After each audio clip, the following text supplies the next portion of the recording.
A Igreja Boas Novas em Guarabira convida você a se tornar um patrocinador desse canal e da obra missionária em Guarabira, com a sua melhor oferta, para que possamos fazer mais e melhor. Por ser um ministério independente, sua participação é muito importante para a expansão do Evangelho do nosso Senhor Jesus Cristo. Plante a sua semente de fé através do número da conta ou da chave Pix. Nós pegamos o nome dessa pessoa e colocamos no caderno de oração. Vamos para a mensagem de hoje. Dos nossos arquivos, os clássicos de Billy Graham. Agora, essa noite eu quero que vocês abram comigo em 1 João, capítulo 5. Estas coisas vos escrevi, a fim de saberdes que tendes a vida eterna, a vós outros, que credes em o nome do Filho de Deus. Quero falar sobre ter a certeza absoluta de que você conhece a Cristo, porque as epístolas foram escritas para que você tenha essa certeza, que seus pecados foram perdoados, que você está em Cristo Jesus e que você está indo para o céu. O Evangelho de João, no entanto, foi escrito para que vocês possam crer que Jesus é o Cristo, o Filho de Deus, e que crendo vocês possam ter a vida por meio do nome de Jesus. Em outras palavras, o Evangelho de João foi escrito para levar você a Cristo e as epístolas para que você seja ajudado, para ter a certeza e saber a respeito da vida cristã. Ter a certeza que você conhece a Cristo. Há tantas pessoas que vão à igreja, e tantas pessoas que foram batizadas, e tantas pessoas que foram confirmadas na igreja, mas elas não têm a certeza. Elas não têm a certeza da vida eterna. Elas não sabem com certeza que Cristo vive em seus corações. Então, a primeira epístola de João foi escrita para que você saiba que tem a vida eterna. Em 1 João, capítulo 3, versículos 23 diz: E este é o seu mandamento, que criamos no nome do seu Filho, do Filho de Deus. Você crê? Bem, você diz: sim, eu creio. Você realmente crê? Você sabe o que significa a palavra crer na Bíblia? Que fé está na Bíblia é verdade. Significa que você coloca todo o seu peso em Cristo. É a história que contei na noite passada, mas vou contar de novo. Sobre esse sujeito que veio da França e ele anunciou que iria colocar uma corda bamba do rio Niágara até as cataratas do Niágara. E que iria atravessar isso de um lado para o outro. E uma grande multidão de pessoas se reuniu em ambos os lados do rio, o lado canadense e o lado americano, e eles ficaram assistindo. E ele, com certeza, se aproximou de um lado e voltou, e eles aplaudiram. Ele fez isto 2, 3 vezes, e então pegou um carrinho de mão, colocou 90 quilos de terra nele, e foi de um lado para o outro rolando sobre o arame. E então ele perguntou: quantos de vocês acreditam que eu posso levar um homem aqui nesse carrinho de mão? E eles disseram: nós sabemos que você pode fazer isso. E então havia um homem na primeira fila que estava bastante entusiasmado. E ele disse: Senhor, você se importaria em entrar no carrinho de mão e ser o primeiro homem a atravessar comigo? Bem, aquele homem se foi. Eu não culpo aquele homem, mas veja, é isso que é fé. Todo aquele que tem fé em Jesus Cristo coloca seu peso sobre Jesus Cristo. Você coloca o seu peso, a sua confiança no carrinho de mão. Você coloca todo o seu peso na pessoa de Jesus Cristo. E Cristo é aquele em que você deve colocar a sua confiança, a sua esperança. A Bíblia diz: todo aquele que crê em Jesus Cristo e que crê que ele é nascido de Deus. Ora, A fé é a certeza das coisas que se esperam e a convicção de fatos que não se veem. A fé real carrega consigo a ideia de compromisso. Não apenas crer com a mente, com a cabeça, mas um compromisso de toda a sua vida, de cada fase da sua vida com Cristo, sua vocação, seus estudos, sua namorada, seu namorado, sua vida sexual. Tudo está comprometido com Cristo Jesus. A primeira pergunta é: você realmente crê? Você realmente entregou sua vida a Cristo de uma forma total? Caso contrário, se você não fez isto, resolva isto o mais rápido possível. Então, a segunda pergunta neste exame é uma atitude mudada em relação ao pecado. 1 João capítulo 1, versículo 8 e 10 diz: se dissermos que não temos pecado, nos enganamos a nós mesmos e a verdade não está em nós. Sim, como cristãos, às vezes pecamos. Podemos pecar sem saber, porque há pecado de omissão, pecados de comissão. Alguém que você deveria ter ajudado, alguém para quem você deveria ter sorrido hoje, estendido a sua mão, ou encorajado, e você não fez. Mas ele diz: se confessarmos os nossos pecados, ele é fiel e justo para nos perdoar os pecados e nos purificar de toda injustiça. Se você pecar, há um remédio. Deus o perdoará se você confessar. E a Bíblia diz: o sangue de Jesus Cristo, seu Filho, nos purifica de todo o pecado. O sangue que foi derramado na cruz quando Cristo morreu, esse sangue tem poder. Já se passaram mais de 2000 anos, mas a sua eficácia continua a mesma, de lavar todos os seus pecados. Agradeça a Deus que ele permaneceu naquela cruz e quando eles colocaram aqueles pregos em suas mãos, em seus pés, e a coroa de espinhos, e a lança transpassou o seu lado, ele permaneceu lá, ele não desceu. Ele permaneceu na cruz porque ele te ama. Ele te ama e continua te amando esta noite. Quem quer que você seja, o que você tenha praticado, por pior que tenha sido, Deus ama você. Agora, depois de ter vindo a Cristo, qual deve ser a sua atitude em relação ao pecado? Primeiro, se você cometer um pecado, confesse-o imediatamente. Segundo, deixe-o imediatamente com a ajuda dele. Terceiro, busque a justiça e a santidade. Certifique-se de não fazer isso de novo. Você sabe, algumas pessoas cometem um pecado e então vão até Jesus Cristo e pedem perdão. E então elas vão e cometem tudo de novo, repetidamente. Isso significa que você não deixou o seu pecado. Quando você deixa o pecado, você se afasta dele. Você não volta e faz isso de novo. Nos Salmos 23, Davi disse: ele restaura a minha alma. Você precisa que sua alma seja restaurada esta noite.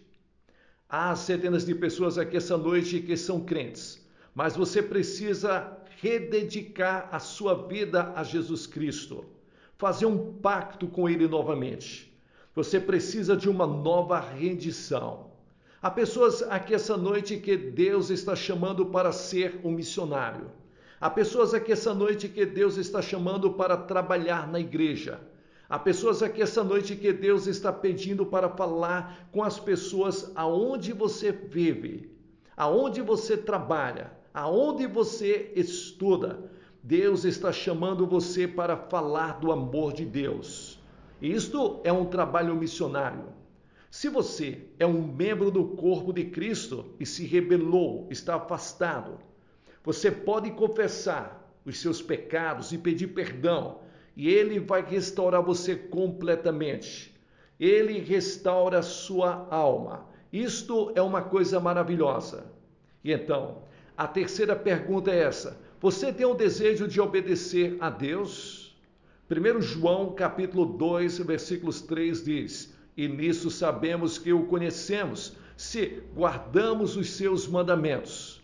Vá até o Novo Testamento e marque cada lugar aonde diz: você deve fazer isso, ou você deve viver dessa maneira, e descubra onde você falhou.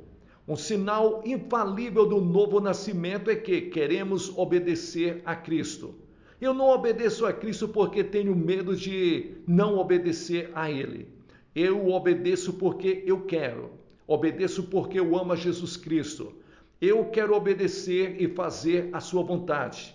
Eu quero fazer as coisas que Ele quer que eu faça, como uma vida totalmente devocional, completamente dedicada todos os dias. É difícil ter uma vida devocional diariamente porque o diabo luta contra você. Se você abrir a Bíblia e começar a ler a Bíblia, o diabo vai te deixar sonolento. Ou alguém vai entrar imediatamente e querer falar com você. Ou talvez haja um bom programa na TV e a tentação vem de querer ligar a televisão e ficar ali por horas e horas e horas.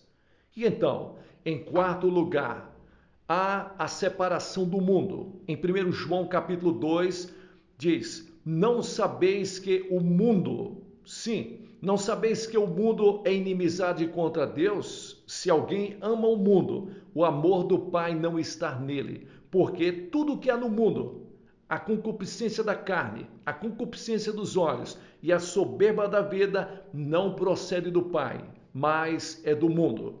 E se você ama o mundo mais do que a Cristo, você não está no reino de Deus. E quantos de nós amamos o mundo hoje à noite? O diabo é chamado de Deus desse mundo. Ele é chamado de o príncipe da potestade do ar. Ele tem um poder tremendo. Existem muitos demônios no mundo e esses demônios estão trabalhando com o diabo para destruir a sua vida cristã. No momento em que você recebe a Cristo, o diabo estará lá atrás de você, falando no seu ouvido. Ele vai tentar você. Ele vai trazer coisas que você fez, que você praticou. Ele vai trazer a tentação. A tentação não vem de Deus, a tentação vem do diabo. E como você luta contra o diabo? Ele tentou Jesus. Ele tentou Jesus em vários momentos. Quando Jesus estava ali na tentação do deserto por 40 dias e 40 noites, o diabo foi ali tentar Jesus por 3 vezes. E elas eram tentações reais. E como Jesus combateu isto? Ele não discutiu, ele não debateu, ele não usou seu poder sobrenatural. Ele apenas citou as Escrituras. Toda vez que Satanás vir com tentação, todas as vezes você deve rebater com a palavra de Deus. Sim, toda vez que Satanás vinha com sua tentação, Jesus citava uma passagem do Antigo Testamento, um versículo das Escrituras. E é por isso que é muito importante memorizar todas as Escrituras que você puder. Cheguei à idade em que é difícil memorizar as Escrituras. Gostaria de ter memorizado 10.000 vezes mais do que memorizei. E isso é muito bom você fazer quando você é jovem, enquanto você está na escola. Porque naqueles primeiros anos você pode reter as Escrituras. Veja, você pega um versículo das Escrituras e o memoriza. E isso ficará com você por toda a sua vida. Se você repetir semana após semana, e semana após semana, e isto vai ficar na sua mente pelo resto de toda a sua vida. E quando o diabo vem com a sua tentação, você está lá com a espada, porque a Escritura é chamada de espada do Espírito. E essa é a sua armadura que você usa para lutar contra Satanás quando ele vem contra você. Você está separado do mundo? A Escritura diz: e o mundo passa, e a sua concupiscência, mas aquele que faz a vontade de Deus permanece para sempre. E é assim que eu procedo. Quando eu enfrento alguma situação, como ver um programa de TV, assistir a um filme, eu pergunto: o que Jesus Cristo faria em meu lugar? O que é que eu devo fazer? Primeiro, eu me pergunto: Isso viola algum princípio das Escrituras? A coisa que estou pensando em fazer viola algum princípio das Escrituras? Segundo, isso tira o fio afiado da minha vida cristã? Isso atrapalha a minha história? Não estou interessado em Deus depois de ver isso como eu deveria estar antes de ver? Terceiro, posso pedir a bênção de Deus sobre isso? E então, eu faço a quarta pergunta. É uma pedra de tropeço para outras pessoas? Se outra pessoa que é crente me vê fazendo isto, dizendo aquilo, perdendo a paciência, seja o que for, isso vai ser uma pedra de tropeço para eles?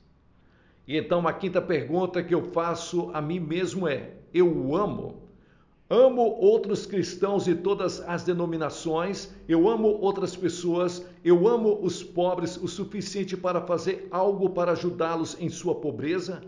Eu amo as pessoas em minha própria vizinhança que têm uma cor de pele diferente. Eu realmente amo as pessoas ou apenas estou fingindo que amo? Isso é apenas um ato que eu estou fingindo?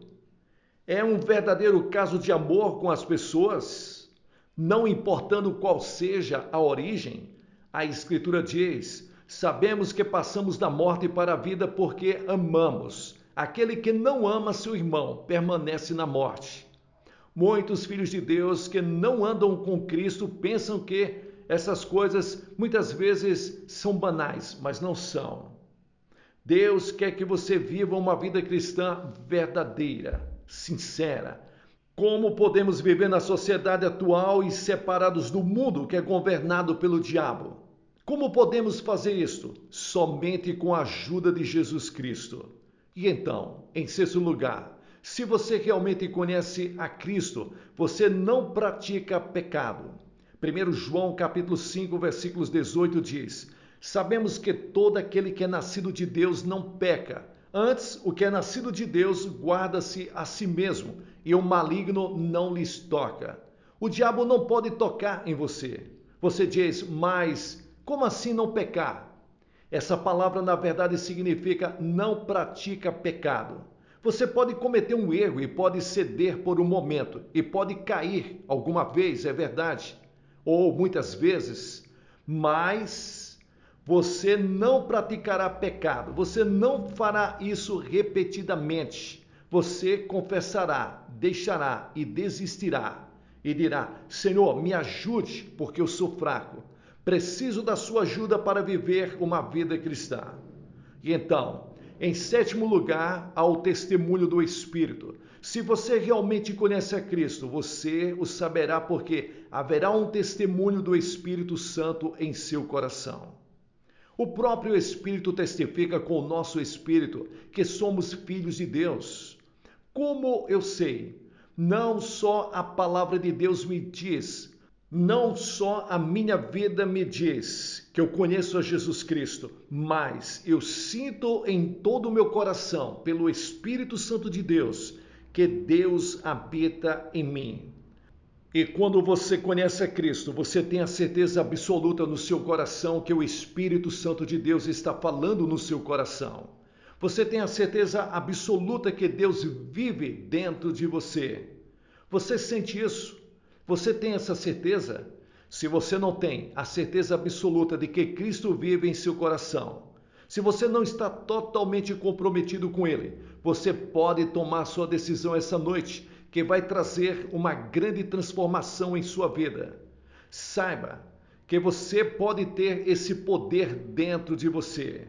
Veja, estamos falando sobre se render totalmente, entregar-se totalmente a Cristo, tudo o que você tem e tudo o que você possui. Uma mente rendida a Cristo faz de você um cristão inteligente. Agora, em segundo lugar, uma vida sexual tem que ser rendida a Cristo. Totalmente, sim. Não há nada de errado com o sexo. Deus nos deu. É um dos seus grandes presentes para nós. É para o nosso prazer. É para manter a perpetuação da espécie humana. E devemos desfrutar do sexo, mas dentro dos laços do matrimônio. O sexo é para a reprodução humana e a realização do amor conjugal. Todas essas outras funções para as quais estamos tentando usar o sexo são meramente para tentar resolver o vazio interior e espiritual que nós temos. O corpo deve ser colocado totalmente nas mãos de Jesus Cristo. Em Romanos capítulo 6, versículos diz: da mesma forma, considerem-se mortos para o pecado, mas vivos para Deus, em Jesus Cristo, nosso Senhor. Portanto, não ganhe o pecado em seu corpo mortal. Não deixe o pecado controlar você, para obedecer a ele e às suas concupiscências. Nem ofereçam os seus membros ao pecado como instrumentos de iniquidade, mas ofereçam a Deus como aqueles que estão vivos dentre os mortos, e os seus membros como instrumentos de justiça. Rogo-lhes, portanto, irmãos, pelas misericórdias de Deus, que apresentem os seus corpos como sacrifício vivo e agradável a Deus. Nossos corpos pertencem a Deus. Nosso corpo é o templo do Espírito Santo de Deus. Agora, um coração rendido a Cristo faz o cristão ser uma pessoa devota. Então, por último, uma vontade rendida faz o cristão ser determinado. Uma vontade totalmente determinada. Veja, há 3 homenzinhos que vivem dentro de nós. Há a mente, há a emoção e há a vontade. A Escritura diz: quem quiser, venha. Não diz quem conseguir, ou quem entender, ou quem merecer, mas diz quem quiser. A porta para o reino de Deus está aberta para cada pessoa aqui essa noite, para uma vida vitoriosa, para viver uma vida gloriosa na qual você conhece seu destino e conhece seu propósito e significado. Li alguns anos atrás que eles tiveram uma grande reunião na Inglaterra de operários de fábrica e D.L. Moody estava falando a eles. E quando ele encerrou, ele disse: estou oferecendo a vocês Jesus Cristo, que morreu na cruz e que ressuscitou dos mortos. Estou oferecendo a vocês Cristo e quero que vocês se levantem e digam: eu aceito ou eu não aceito. Eu o recebo ou não o recebo. E um homem se levantou instantaneamente e disse: eu aceito. E outro disse: eu não aceito. E outro disse: eu aceito. E outro disse: eu não aceito. E assim toda a audiência estava dividida. Cerca de metade disse: eu seguirei a Cristo, eu o servirei e me renderei a ele. Mas a outra metade disse: eu não aceito, eu não quero. Eu pergunto para você, em qual grupo você está? Em qual grupo você estaria? Porque veja, quando sua vontade responde, ela na verdade pode dizer sim ou não. Eu quero ou eu não quero. O que você pode dizer hoje à noite? Vou pedir que você diga sim a Jesus Cristo. Eu vou pedir que você diga: eu aceito, eu recebo Cristo em meu coração. Eu quero viver o tipo de vida que Jesus Cristo tem para mim e que você está falando. Eu não tenho força, eu não tenho energia, eu não tenho esse poder. Eu simplesmente sinto que não posso fazer isso, mas estou disposto a começar. Estou disposto a dizer sim hoje à noite. E eu vou, com a ajuda de Deus, entregar minha vida ao Salvador e Senhor e Mestre que é Jesus Cristo. E Ele pode pedir para você servi-lo em alguma parte deste mundo. E eu vou pedir que você se levante agora do seu assento. Vou pedir que você tome a sua decisão e fique bem aqui à frente desta plataforma. E quando você estiver vindo, diga em seu coração: eu vou abrir o meu coração para Cristo. Eu vou recebê-lo. Eu vou me render a Ele. E eu quero ter a certeza que vou para o céu. Eu quero ter a certeza que estou vivendo a vida cristã e quero servi-lo. Venha. Se os seus parentes estiverem aqui, eles vão esperar por você.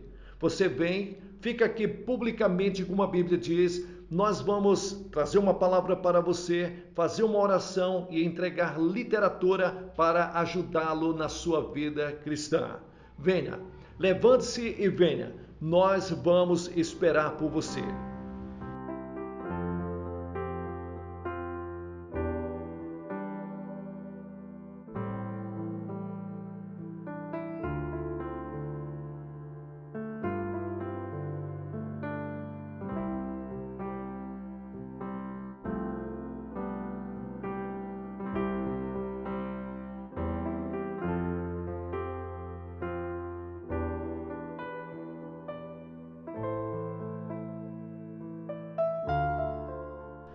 Pessoal, aqui é o pastor Gilson Soares da Igreja Boas Novas em Guarabira, na Paraíba, fazendo as locuções das mensagens do reverendo Billy Graham. Você que chegou até o final, dê um like para abençoar o canal. Veja se você já está inscrito no canal Boas Novas Guarabira. Deixe o seu comentário. Diga de onde você está nos acompanhando. Compartilhe com outras pessoas. A informação é muito importante. E considere abençoar o canal e a obra missionária na cidade de Guarabira, na Paraíba, com a sua melhor oferta. Nós estamos trabalhando para adquirir o terreno da Igreja Boas Novas. Faça parte desse projeto, através da chave Pix ou do número da conta que aparece na descrição. Deus vai te abençoar poderosamente. O seu nome vai aparecer e nós vamos colocar no caderno de oração e orar por você, pela sua vida espiritual, financeira, profissional, familiar e sua saúde. A Bíblia diz: dai e ser-vos-á dado boa medida, recalcada, sacudida, transbordante, generosamente vos darão. Abençoe a obra de Deus e abençoado você será. Fique com Deus, muita paz, muita luz, sucesso na sua caminhada.